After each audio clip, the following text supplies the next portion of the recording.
Hello বন্ধুরা, good morning সবাইকে।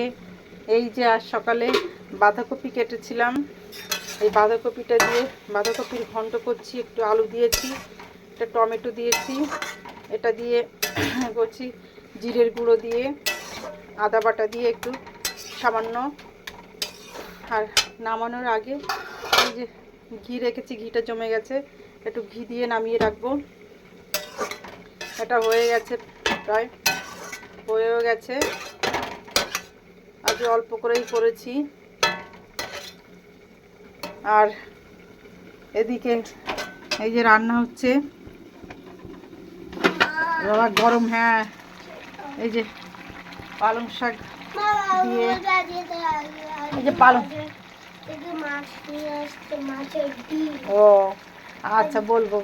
আর এই যে পালং শাক দিয়ে আলু দিয়ে ঝোল করছি, একটু মাখা মাখা করে। আর এর সঙ্গে মাছ দেবো। এই যে মাছটা ভেজে রেখেছি, অল্প কিছু মাছটা ভেজে নিতে হয় না বাবা, মাছ ভেজেই নিতে হয়। এই মাছটা ভেজে রেখেছি, এই যে এর মধ্যে ঢেলে দেবো। অল্প কিছু মাছ ছিল এটার মধ্যে। এই যে বাঁধাকপি রয়েছে এর মধ্যে। ছেলে জিজ্ঞেস করছে এর মধ্যে কি আছে, এর মধ্যে পালং শাক আছে বাবা।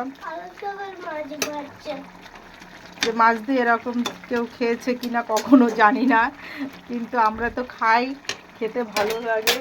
আর জলটাও বাবা কোথায় গেলি, জলটাও শুকিয়ে গেছে, একটু জল দেই, একটু ঝোল, নাহলে আবার এই মাছের কাঁটাতে খেতে পারবে না। এর মধ্যেও একটু এটা দিয়ে একটু ঢেকে দেব। তারপরে মাছটা একটু, মাছের ইটার মধ্যে যাবে, শাকের মধ্যে।